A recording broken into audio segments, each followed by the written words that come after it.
सुनिए गुरुवार व्रत कथा। प्राचीन समय की बात है। एक नगर में एक बड़ा व्यापारी रहता था। वह जहाजों में माल लदवाकर दूसरे देशों में भेजा करता था। वह जिस प्रकार अधिक धन कमाता था, उसी प्रकार जी खोलकर दान भी करता था। परंतु उसकी पत्नी अत्यंत कंजूस थी। वह किसी को एक दमड़ी भी दान नहीं देती थी। एक बार सेठ जब दूसरे देश व्यापार करने गया तो पीछे से बृहस्पति भगवान साधु का वेश धारण करके व्यापारी की पत्नी के समक्ष उपस्थित हुए और भिक्षा मांगने लगे। तब व्यापारी की पत्नी ने साधु महाराज से कहा, हे साधु महाराज, मैं इस दान और पुण्य से तंग आ गई हूँ। आप कोई ऐसा उपाय बताए जिससे मेरा सारा धन नष्ट हो जाए और मैं आराम से रह सकूं। मैं यह धन लूटता हुआ नहीं देख सकती। बृहस्पति भगवान ने कहा, हे देवी, तुम बड़ी विचित्र हो। संतान और धन से कोई दुखी होता है भला? अगर अधिक धन है तो इसे शुभ कार्यों में लगाओ। कुंवारी कन्याओं का विवाह करवाओ। विद्यालय और बाग बगीचों का निर्माण कराओ। ऐसे पुण्य कार्य करने से तुम्हारा लोक परलोक सार्थक हो सकता है। परंतु साधु की इन बातों से व्यापारी की पत्नी को खुशी नहीं हुई। उसने कहा, मुझे ऐसी धन की आवश्यकता नहीं है जिसे मैं दान में दूं। तब बृहस्पति देव बोले, यदि तुम्हारी ऐसी इच्छा है तो तुम एक उपाय करना। 7 बृहस्पतिवार घर को गोबर से लिपना और अपने केसों को पीली मिट्टी से धोना। केसों को धोते समय स्नान भी करना। व्यापारी से हजामत बनाने को कहना। भोजन में मांस मदिरा खाना। कपड़े अपने घर धोना। ऐसा करने से तुम्हारा सारा धन नष्ट हो जाएगा। इतना कहकर बृहस्पति भगवान अंतर ध्यान हो गए। व्यापारी की पत्नी ने बृहस्पति देव के कहे अनुसार 7 बृहस्पतिवार वैसा ही करने का निश्चय किया। केवल 3 बृहस्पतिवार बीते कि उसके समस्त धन संपत्ति नष्ट हो गई और वह परलोक सिधार गई। जब व्यापारी वापस आया तो उसने देखा कि उसका सब कुछ नष्ट हो चुका है। यह देखकर व्यापारी ने अपनी पुत्री को सत्वाना दी और दूसरे नगर में जाकर बस गया। वहाँ वह जंगल से लकड़ी काट कर लाता और शहर में बेचता था। इस तरह वह अपना जीवन व्यतीत करने लगा। एक दिन उसकी पुत्री ने दही खाने की इच्छा प्रकट की, लेकिन व्यापारी के पास दही खरीदने के पैसे नहीं थे। वह अपनी पुत्री को अवशासन देकर जंगल में लकड़ी काटने चला गया। वह एक वृक्ष के नीचे बैठकर अपनी पूर्व दशा पर विचार करके रोने लगा। उस दिन बृहस्पतिवार का दिन था। तभी वहाँ बृहस्पति देव साधु के रूप में सेठ के पास आए और बोले, हे मनुष्य, तू इस जंगल में किस चिंता में बैठा है? तब व्यापारी बोला, हे महाराज, आप सब कुछ जानते हैं। इतना कहकर व्यापारी अपनी कहानी सुनाकर रो पड़ा। बृहस्पति भगवान बोले, देखो बेटा, तुम्हारी पत्नी ने बृहस्पति देव का अपमान किया था, इसी कारण तुम्हारा यह हाल हुआ है। लेकिन अब तुम किसी प्रकार की चिंता मत करो। तुम गुरुवार के दिन बृहस्पति देव का पाठ करो। 2 पैसे के चने और गुड़ को लेकर जल के लोटे में शक्कर डालकर वह अमृत और प्रसाद अपने परिवार के सदस्यों और कथा सुनने वालों को बांट दो। स्वयं भी प्रसाद और चरणामृत लो। भगवान तुम्हारा अवश्य कल्याण करेंगे।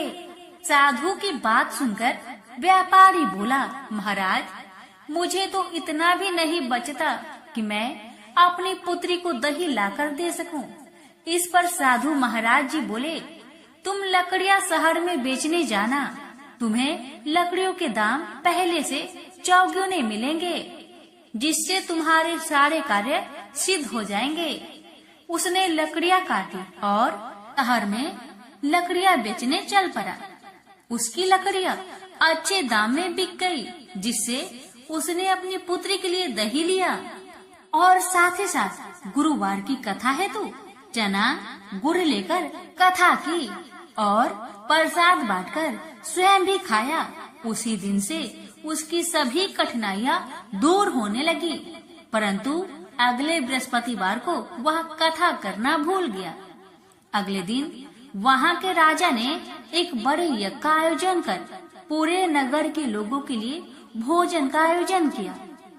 राजा की आज्ञा अनुसार पूरा नगर राजा के महल में भोज करने गया, लेकिन व्यापारी व उसकी पुत्री तनिक विलम्ब से पहुँचे। अतः उन दोनों को राजा ने महल में ले जाकर भोजन कराया। जब वे दोनों लौटकर आए तब रानी ने देखा कि उनका खूंटी पर टंगा हार गायब है। रानी को व्यापारी और उसकी पुत्री पर संदेह हुआ कि उसका हार उन दोनों ने ही चुराया है। रानी ने सारा कहानी राजा को सुनाया। फिर राजा की आज्ञा से उन दोनों को कारावास की कोठरी में कैद कर दिया गया। कैद में पड़कर दोनों अत्यंत दुखी हुए। वहाँ उन्होंने बृहस्पति देवता को याद किया। बृहस्पति देव ने प्रकट होकर व्यापारी को उसकी भूल का आभास कराया और उन्हें सलाह दी कि गुरुवार के दिन कैद खाने के दरवाजे पर तुम्हें 2 पैसे मिलेंगे। उनसे तुम चने और मुनक्का मंगवाकर विधि पूर्वक बृहस्पति देवता का पूजन करो, तुम्हारे सब दुख दूर हो जाएंगे। बृहस्पतिवार को कैद खाने के द्वार पर उन्हें 2 पैसे मिले। बाहर सड़क पर एक स्त्री जा रही थी। व्यापारी ने उसे बुलाकर गुड़ और चने लाने को कहा। इस पर वह स्त्री बोली, मैं अपनी बहू के लिए गहने ले जा रही हूँ, मेरे पास समय नहीं है। इतना कहकर वह आगे चली गई। थोड़ी देर बाद वहाँ से एक और स्त्री निकली। व्यापारी ने उसे बुलाकर कहा कि हे बहन, मुझे बृहस्पतिवार की कथा करनी है, तुम मुझे 2 पैसे का गुड़ और चना लाकर दो। बृहस्पति देव का नाम सुनकर वह स्त्री बोली, भाई मैं तुम्हें अभी गुड़ और चना लाकर देती हूँ। मेरा इकलौता पुत्र मर गया है, मैं उसके लिए कफन लेने जा रही थी, लेकिन मैं पहले तुम्हारा काम करूँगी और उसके बाद मैं अपने पुत्र के लिए कफन लाऊंगी। वह स्त्री बाजार से व्यापारी के लिए गुड़ चना ले आई और स्वयं भी बृहस्पति देव की कथा सुनी। कथा समाप्त होने पर वह स्त्री कफन लेकर अपने घर गई। घर पर लोग उसके पुत्र की लाश को राम नाम सत्य है कहते हुए शमशान ले जाने की तैयारी कर रहे थे। स्त्री बोली, मुझे अपने लड़के का मुख देख लेने दो। अपने पुत्र का मुख देखकर उस स्त्री ने उसके मुंह में प्रसाद और चंद्रामृत डाला। प्रसाद और चंद्रामृत के प्रभाव से वह पुनः जीवित हो गया। पहली स्त्री जिसने बृहस्पति देव का निरादर किया था, वह जब अपने पुत्र की विवाह हेतु पुत्र वधू के लिए गहने लेकर लौटी और जैसे ही उसका पुत्र घोड़ी पर बैठकर निकला, वैसे ही घोड़ी ने ऐसी उछाल मारी कि वह घोड़ी से गिरकर मर गया। जहाँ देख स्त्री रो रो कर बृहस्पति देव से क्षमा याचना करने लगी। उस स्त्री की याचना से बृहस्पति देव साधु के वेश में वहाँ पहुंचकर कहने लगे, देवी तुम्हें अधिक विलाप करने की आवश्यकता नहीं है। यह बृहस्पति देव का अनादर करने का कारण हुआ है। तुम वापस जाकर मेरे भक्त से क्षमा मांगकर कथा सुनो, तभी तुम्हारी मनोकामना पूर्ण होगी। जेल में जाकर उस स्त्री ने व्यापारी से माफी मांगी और कथा सुनी। कथा के उपरांत वह प्रसाद और चंद्रामृत लेकर अपने घर वापस आई। घर आकर उसने चंद्रामृत अपने मृत पुत्र के मुख में डाला। चंद्रामृत के प्रभाव से उसका पुत्र भी जीवित हो उठा। उसी रात बृहस्पति देव राजा के सपने में आए और बोले, हे राजन, तूने जिस व्यापारी और उसके पुत्री को जेल में कैद कर रखा है वह बिल्कुल निर्दोष है। तुम्हारी रानी का हार वहीं खूंटी पर टंगा है। दिन निकला तो राजा रानी ने हार पर खूंटी लटका हुआ देखा। राजा ने उस व्यापारी और उसकी पुत्री को रिहा कर दिया और उन्हें आधा राज्य देकर उसकी पुत्री का विवाह उच्च कुल में करवाकर दहेज में हीरे जवाहरात दिए। एक बार देवराज इंद्र देवगुरु बृहस्पति के साथ भगवान शिव का दर्शन करने कैलाश गए। महादेव ने दोनों की परीक्षा लेनी चाहिए, इसलिए रूप बदलकर अवधूत बन गए। उनके शरीर पर कोई वस्त्र न था। उनका शरीर जलती हुई अग्नि के समान धधक रहा था और अत्यंत भयंकर नजर आते थे। अवधूत दोनों के रास्ते में खड़े हो गए। इंद्र ने एक विचित्र पुरुष को रास्ते में खड़े देखा तो चौंके। इंद्र को देवराज होने पर गर्व घेरने लगा। उन्होंने उस भयंकर पुरुष से पूछा, तुम कौन हो? भगवान शिव अभी कैलाश पर विराज रहे हैं या कहीं भ्रमण पर? मैं उनके दर्शन के लिए आया हूँ। इंद्र ने कई प्रश्न किए, लेकिन वह पुरुष योगियों के समान मौन ही रहे। इंद्र को लगा कि एक साधारण प्राणी उनका अपमान कर रहा है। उनके मन में देवराज होने का अहंकार उपजा, जो क्रोध में बदल गया। इंद्र ने कहा, मेरे बराबर अनुरोध करने पर तो कुछ नहीं बोलकर मेरा अपमान कर रहा है। मैं तुझे अभी दंड देता हूँ। ऐसा कहकर इंद्र ने वज्र उठा लिया। भगवान शिव ने वज्र को उसी समय अस्तंभित यानी जड़ कर दिया। इंद्र की बाह अकड़ गई। भगवान अवधूत क्रोध से लाल हो गए। बृहस्पति उनके चेहरे पर आई क्रोध की ज्वाला को देखकर समझ गए कि ऐसा प्रचंड स्वरूप महादेव के अतिरिक्त किसी का नहीं हो सकता। बृहस्पति शिव स्तुति गाने लगे। उन्होंने इंद्र को भी महादेव के चरणों में लेटा दिया और बोले, प्रभु, इंद्र आपके चरणों में पड़े हैं, आपके शरणागत है। आपके ललाट से प्रकट अग्नि इन्हें जलाने को बढ़ रही है। हम शरणागतों की रक्षा करें। बृहस्पति ने विनती की, प्रभु, भक्तों पर आपकी सदा कृपा बरसती है। आप भक्त वत्सल और सर्वसम्मत हैं। आप इस तेज को कहीं और स्थान दे दीजिए ताकि इंद्र के प्राणों की रक्षा हो। भगवान रुद्र ने कहा, बृहस्पति, मैं तुम पर बहुत प्रसन्न हूँ। इंद्र को जीवन दान देने के कारण तुम्हारा एक नाम जीव भी होगा। मेरे तीसरे नेत्र से प्रकट इस अग्नि का ताप देवता सहन नहीं कर सकते, इसलिए मैं इसको बहुत दूर छोड़ूंगा। महादेव ने उस तेज को हाथ में धारण कर समुद्र में फेंक दिया। वहां फेंके जाते भगवान शिव का वह तेज तत्काल एक बालक के रूप में परिवर्तित हो गया।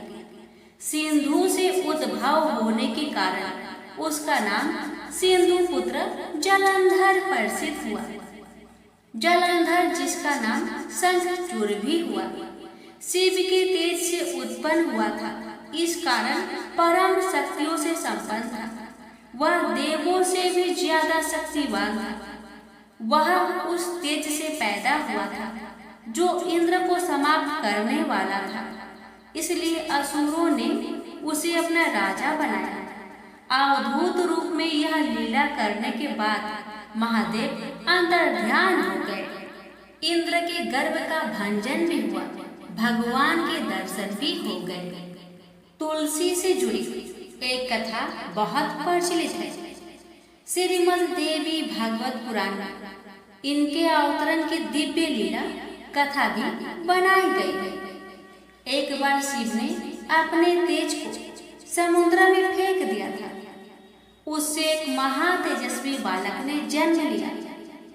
यह बालक आगे चलकर जालंधर के नाम से पराक्रमी दैत्य राजा बना। इसकी राजधानी का नाम जालंधर नगरी था। दैत्यराज काल नेमि की कन्या वृंदा का विवाह जालंधर से हुआ। जालंधर महाराक्षस था।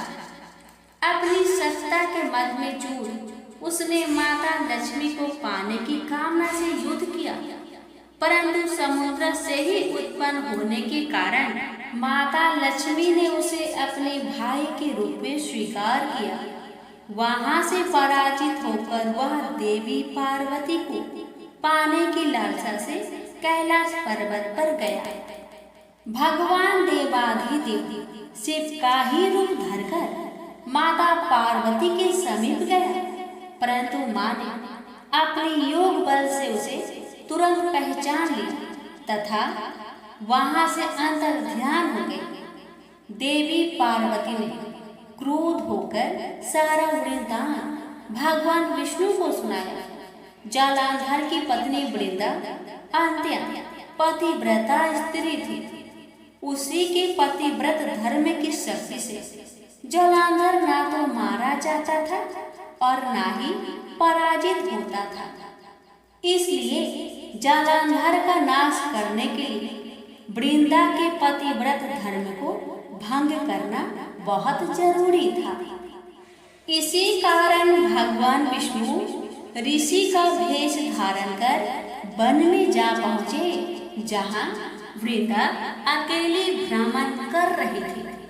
भगवान के साथ दो मायावी राक्षस भी थे, जिन्हें देखकर वृंदा भयभीत हो गई। ऋषि ने वृंदा के सामने पल में दोनों को भस्म कर दिया। उनकी शक्ति देखकर वृंदा ने कैलाश पर्वत पर महादेव के साथ युद्ध कर रहे अपने पति जालंधर के बारे में पूछा। ऋषि ने अपनी माया जाल से दो बानर प्रकट किए। एक बानर के हाथ में जालंधर का सिर था तथा दूसरे के हाथ में धर। अपने पति की यह दशा देखकर वृंदा मूर्छित होकर गिर पड़ी। होश में आने पर उन्होंने ऋषि रूपी भगवान विष्णु से विनती की कि वह उसके पति को जीवित करे। भगवान ने अपनी माया से पुनः जालंधर का सिर धड़ से जोड़ दिया, परंतु स्वयं भी वह उसी शरीर में प्रवेश कर गया।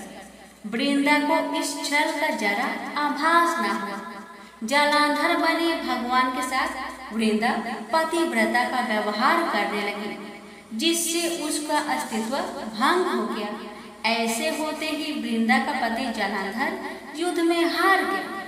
इस सारी लीला का जब वृंदा को पता चला तो उसने क्रोध होकर भगवान विष्णु को शीला होने का श्राप दे दिया तथा स्वयं सती हो गई। जहाँ वृंदा भस्म हुई वहाँ तुलसी का पौधा होगा।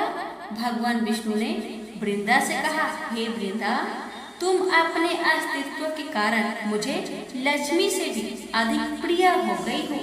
अब तुम तुलसी के रूप में सदा मेरे साथ रहोगी।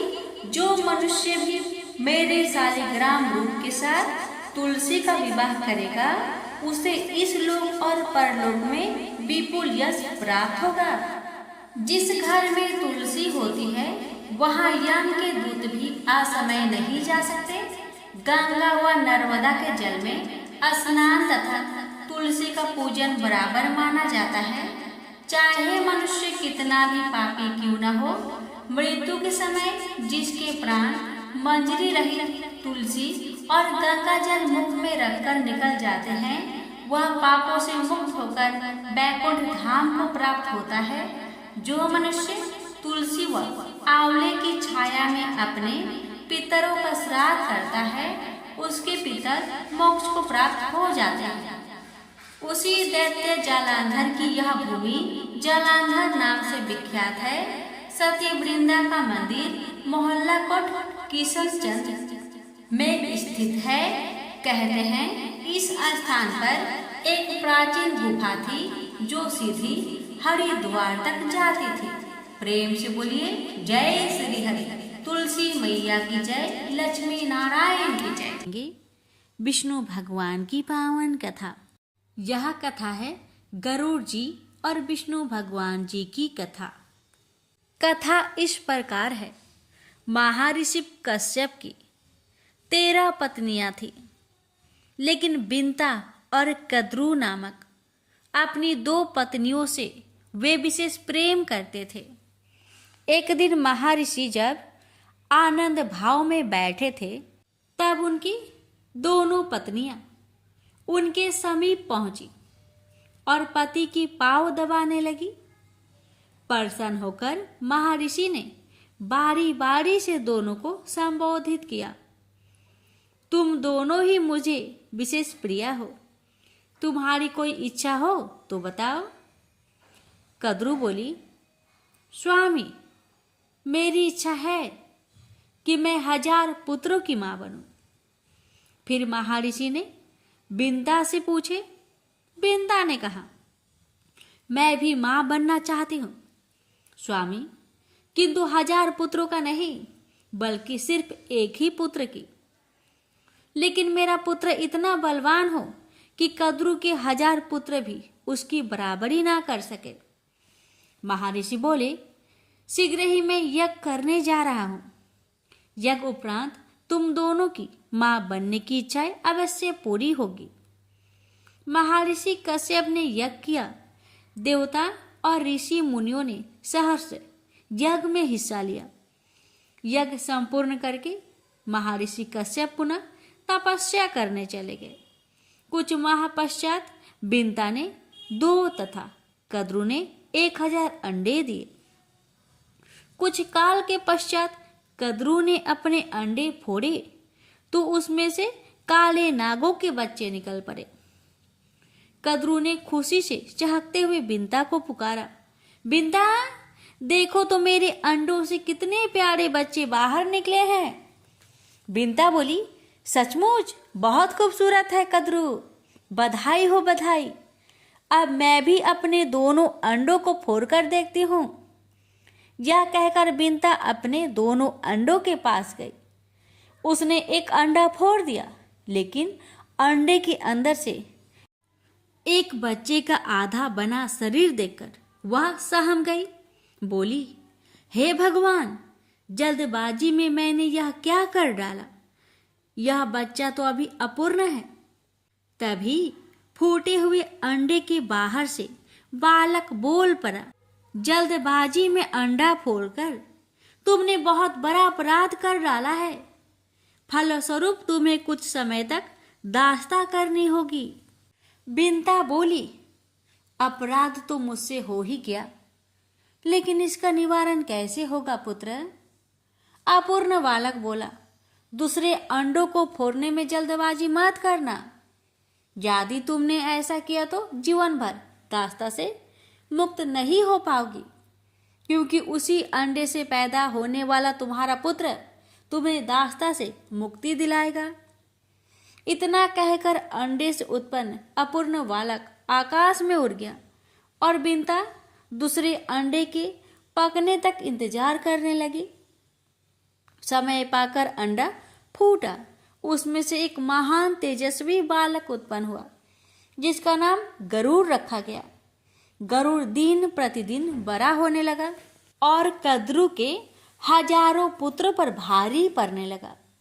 परिमाण स्वरूप बिंता और कद्रू के संबंध दिन प्रतिदिन कटु से कटुतर होते गए। एक दिन जब बिंता और कद्रू भ्रमण कर रही थी, कद्रू ने सागर के किनारे दूर खड़े एक सफेद घोड़े को देखकर बिंता से कहा, बता सकती हो बिंता, दूर खड़ा हुआ घोड़ा किस रंग का है। बिंता बोली, हाँ, सफेद रंग का। कद्रू बोली, शर्त लगाकर कह सकती हो कि घोड़ा सफेद रंग का ही है। मुझे तो इसकी पूंछ काले रंग की नजर आ रही है। बिंता बोली, तुम्हारा विचार गलत है। घोड़ा पूंछ समेत सफेद रंग का है। दोनों में काफी देर तक यही बहस छिड़ी रही। आखिर में कद्रू ने कहा, तो फिर हम दोनों में शर्त हो गई। कल घोड़े को चलकर देखते हैं। यदि वह संपूर्ण सफेद रंग का हुआ तो मैं हारी, और यदि उसकी पूंछ काली निकली तो मैं जीत जाऊंगी। उस हालत में जो भी हम दोनों में से जीतेगी, तो हारने वाली को जीतने वाले की दासी बनना पड़ेगा। बोलो तुम्हें मंजूर है? बिंता बोली, हाँ मुझे मंजूर है। रात को कद्रू ने अपने सर्प पुत्रों को बुलाकर कहा, आज रात को तुम सब उच्च श्रवा घोड़े की पूंछ में जाकर लिपट जाना, ताकि सुबह जब बिंता देखे तो उसे घोड़े का पूंछ काली नजर आए। योजनानुसार नाग उच्च श्रवा की पूंछ से जाकर लिपट गए।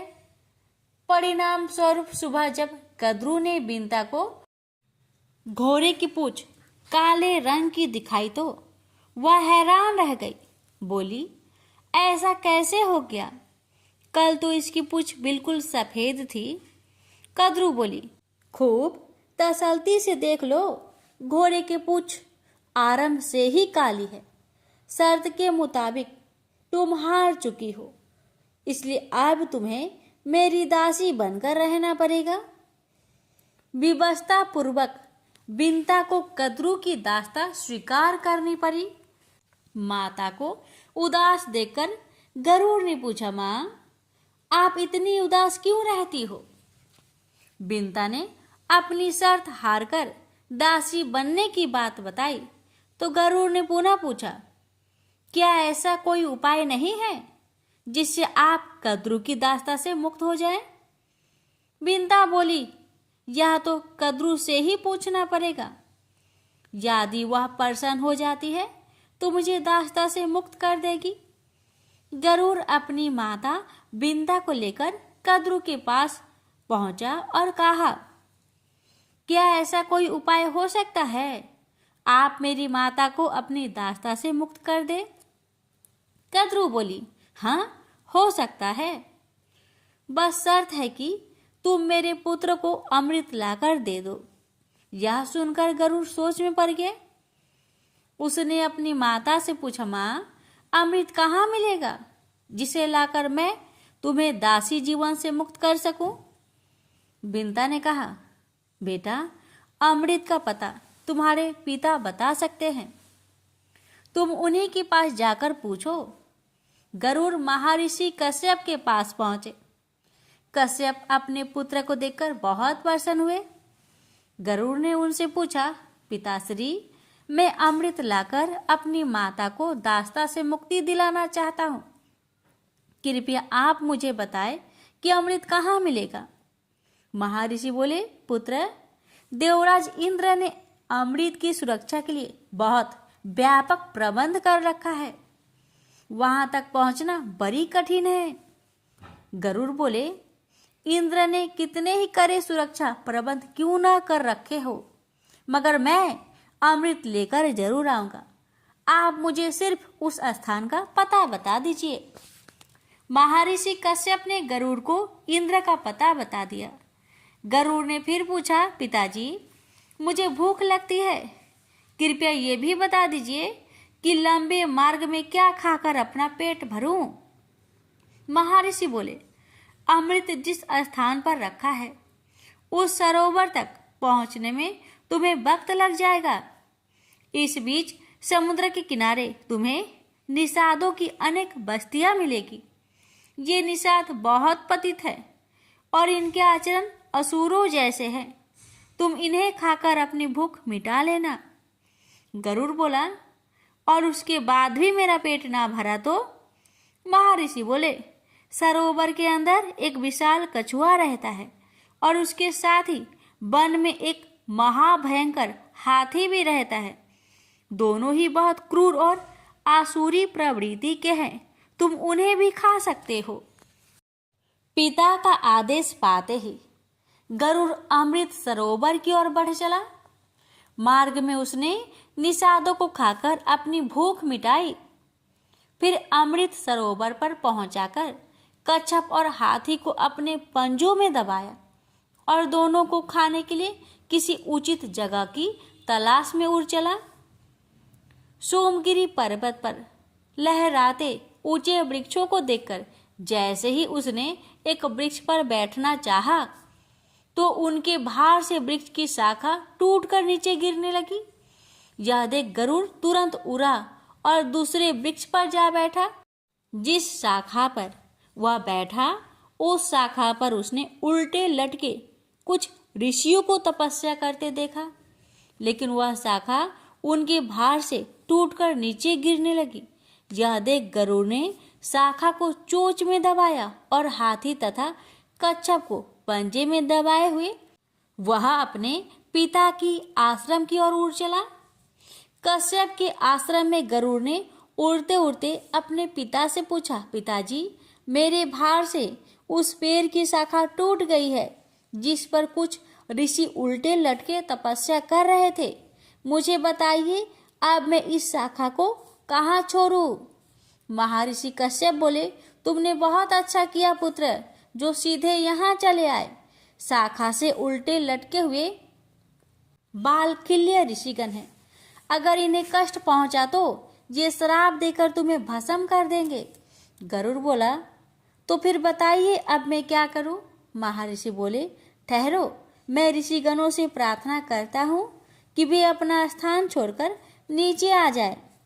महर्षि कश्यप ने ऋषिगणों से प्रार्थना की। वाल्खिल्य ऋषियों ने कश्यप की प्रार्थना स्वीकार कर शाखा छोड़ दी और वे हिमालय में तपस्या करने चले गए। चोंच में दबी शाखा को नीचे फेंककर गरुड़ ने भी आनंद से कछुए और हाथी का आहार किया और तृप्त होकर पुनः अमृत लाने के लिए उड़ चला। गरुड़ अमृत सरोवर के पास पहुंचा तो अमृत की रक्षा करते हुए महाकाय देवों और अमृत कलश के चारों ओर घूमते हुए चक्र को देखकर वह हैरान हो गए। उसने सोचा कि ये देव और चक्र देवराज इंद्र ने अमृत कलश की सुरक्षा के लिए लगाए हुए हैं।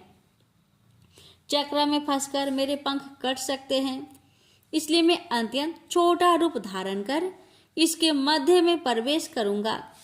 गरुड़ को देखकर एक देव ने कहा, यह कोई असुर है जो वेश बदलकर अमृत चुराने यहाँ तक पहुंचा है।